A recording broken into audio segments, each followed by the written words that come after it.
Today, we're looking at a blue ink by Montblanc JFK.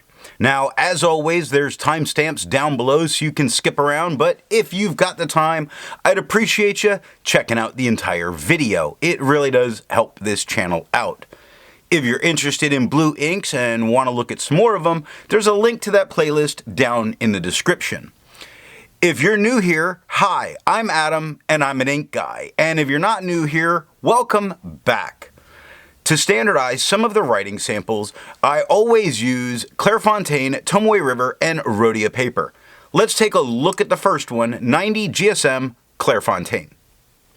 We have no bleeding, no ghosting. The 1.1 has no feather spread, halo sheen. Some shading, as in the Montblanc part, is darker than the JFK, so there is bits. The extra fine is a little darker, just a tad, than the stub with no feather spread, halo sheen. It does shade a little bit. Like you see, the end of brown gets a little bit lighter, but not a ton. Definitely quick is much darker than the word dog, 9 seconds to dry. Medium is lighter than the extra fine with no feather spread, halo sheen, much better shading. Brown starts dark, gets light, gets dark again.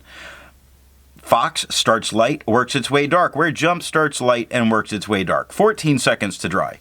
The scrubby of the extra fine shows no color variation, and there's barely any there. The medium shows some, and there is some. The smear test says you could likely recover it if you smeared while you were writing.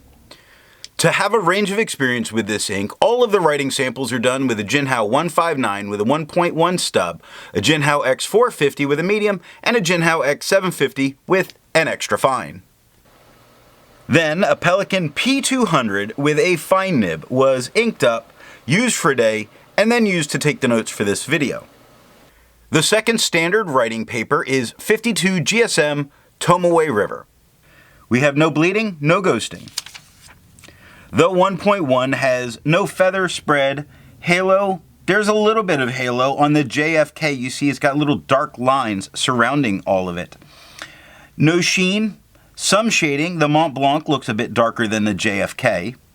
The extra fine is about the same tone as the stub with no feather spread, halo sheen, some shading, like quick starts dark, it gets lighter and gets darker again. Brown starts dark and works its way lighter. 13 seconds to dry. The medium is the same tone as the darker part of the stub with no feather spread, halo sheen, no shade, 32 seconds to dry. The scrubby for both show us no real color variation, and there is a little bit in the extra fine. The smear test says you likely can't recover it if you smear while you're writing. I agree with Vita. There's a lot to learn by doing multiple chromatographies. The one on the left is done the way it's supposed to be done. A line of ink is put down and then it's put into water for 10 to 15 seconds. And you see that there's green on the bottom of this. That green has started to bond with the paper very quickly. Some of it is pushing up, but then we get the blue across the top. On the one on the right that's allowed to dry for 10 minutes before it's dunked in the water, we see the green is almost all into that line. Very little of it moves. The blue, though, is still pushing up, although it looks like there's less of it. It does make me feel like this could be a more resistant ink. The last standard paper is 80 GSM Rhodia dot pad. We have no bleeding, no ghosting. The 1.1 has no feather spread, halo sheen, no shade. The extra fine is a tad lighter than the stub with no feather spread, halo sheen, some spots of shading. Brown is a little darker, working its way a little lighter. Jumps is a little lighter, working its way a little darker with 8 seconds to dry. Medium is darker than the extra fine and darker than the stub with no feather spread, halo sheen, or shade, and 15 seconds to dry.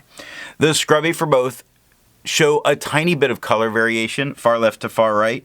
We do get a little bit in the extra fine, not so much in the medium. The smear test says you could likely recover if you smeared while you were writing. Resistance tests are done to see how this ink can be expected to perform on the page, and more importantly, how hard it may be to clean from your pen. The smear is allowed to dry for 3 days before testing it.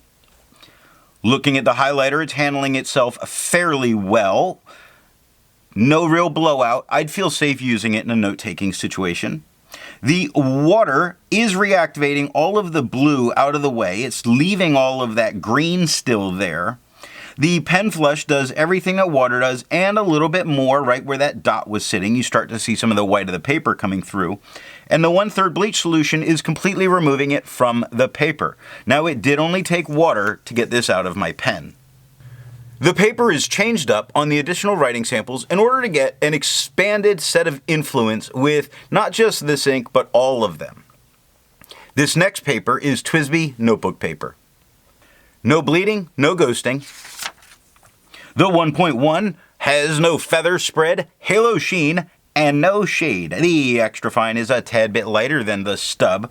With no feather spread, halo sheen, it does shade some. If you take a look at brown, it starts darker and gets lighter. Quick starts lighter and gets darker. Over is a much lighter word than the word jumps. 7 seconds to dry. Medium is lighter than the extra fine. With no feather spread, halo sheen, it still offers some shading, where quick goes from darker to darker, and brown from darker to lighter. 12 seconds to dry. The scrubby for both do show us some color variation. The extra fine shows more. The smear test says you could likely recover it if you smeared while you were writing.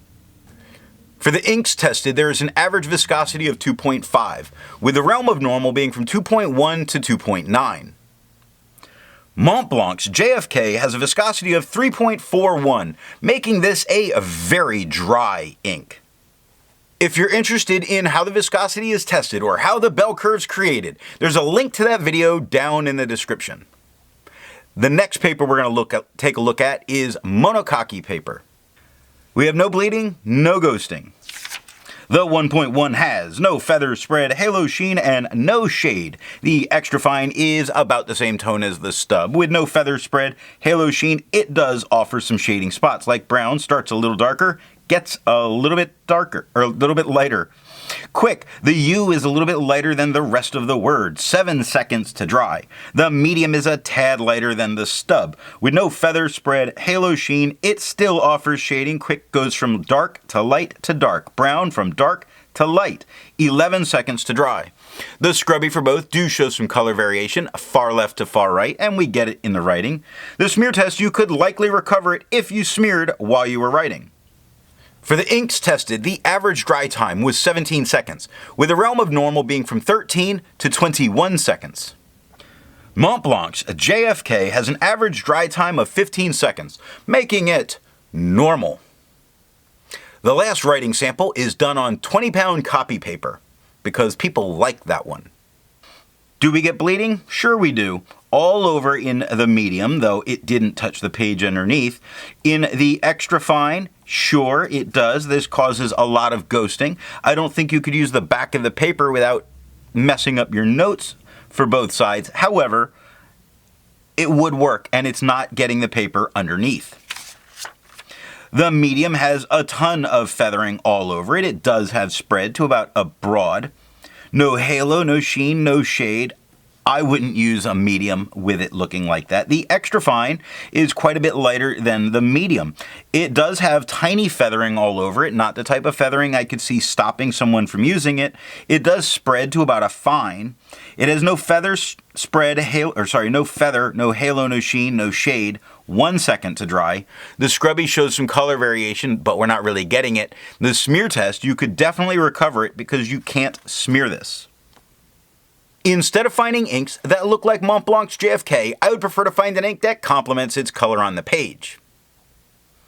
I went with a nice gray. To not really draw attention away from this, I went with Graf von Faber-Castell's Stone Gray. So what do I think of Montblanc's JFK? This is a very dark blue, not like a blue-black, but like a midnight blue. There aren't a ton of Montblanc special inks that I like, but I like this one. And something in it helps even fine nibs feel just a little bit smoother to write with. So what nib and pen would give the best writing experience with this ink? I would avoid a gusher of a pen, as that's going to drown out any shading that this ink has to offer. I would go with a medium flow to dry, fine pen, because it's going to put down a very nice tone and help bring out some of that shading that it does have. I hope you got something out of this video, and tomorrow we're going to take a look at J. Herbin's Emerald of Chivor.